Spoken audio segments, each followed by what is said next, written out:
भाई लोग ये देखिए, रितेश पांडे जी के जन्मदिन पर मनोज तिवारी जी, पवन सिंह, गुंजन सिंह, बकिया सभी लोग यहाँ पे दिख रहे हैं। दिनेश लाल यादव निरहुआ जी भी हैं, अमरपाली दुबे जी हैं और उनकी जन्मदिन पर, एनिवर्सरी पर भी ये लोग आए हैं इनके घर पे। और आज भी एक इवेंट था, कल वाराणसी में ही एक इवेंट था जोश ऐप का, और वहाँ पे भी केक काटा गया। आप लोग देख सकते हैं वाराणसी में भी केक काटा गया और उनके घर पे भी सभी लोग गए थे इवेंट में। तो वहाँ पे बहुत लोग गए थे, अंकुश राजा मतलब दोनों भाई, दिनेश लाल यादव निरहुआ जी, मनोज तिवारी, पवन सिंह, बकिया सभी लोग गए थे।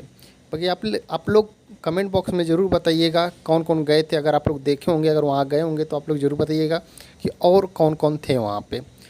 तो यही कुछ वीडियो था, मैं सोचा कि आप लोग को शेयर कर दूँ। वीडियो पसंद है, वीडियो को लाइक ज़रूर करना। अगर चैनल पे पहले बार है तो चैनल को सब्सक्राइब जरूर करना, क्योंकि भाई लोग ऐसे ऐसे मैं वीडियो लाता रहता हूँ। और कमेंट बॉक्स में अपना राय भूलना मत, ज़रूर बताना।